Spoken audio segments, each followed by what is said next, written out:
Светската здравствена организација соопшти дека на 18 јули биле регистрирани над 250.000 ново инфицирани од COVID-19 во светот, што е рекордна бројка за еден ден. Најмногу во Соединетите држави, Бразил, Индија и Јужна Африка, со што моментално во светот има над 14 милиони инфицирани.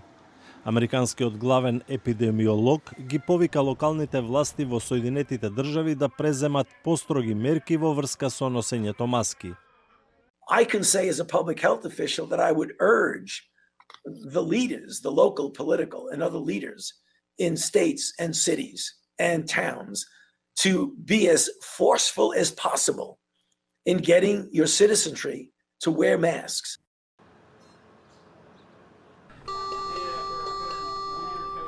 Британска студија идентификува 6 различни видови на COVID-19 според различните симптоми. Според собраните податоци биле категоризирани видовите на болеста и тоа: налик на грип без температура, грип со температура, пациенти со гастропроблеми и 3 вида на болеста поврзани со замор, конфузија и со респираторни проблеми. Некои оздравени пациенти од COVID-19 се здружуваат во барањето информации и третман за подоцнежните последици од болеста. Во Британија, Франција и Италија се отворени центри за рехабилитација, бидејќи некои од оздравените и натаму чувствуваат замор, губење на меморијата, тешко дишење.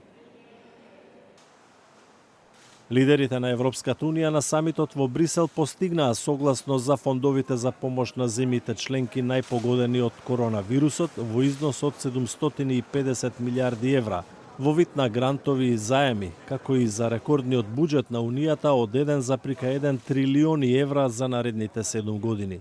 Самитот започна на 17 јули и требаше да трае 2 дена, но беше продолжуван се до постигнувањето компромис.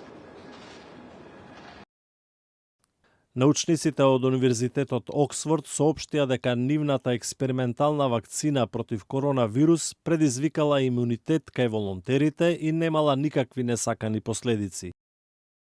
We have found that in over 1,000 people, the safety profile looks rather good and reassuring.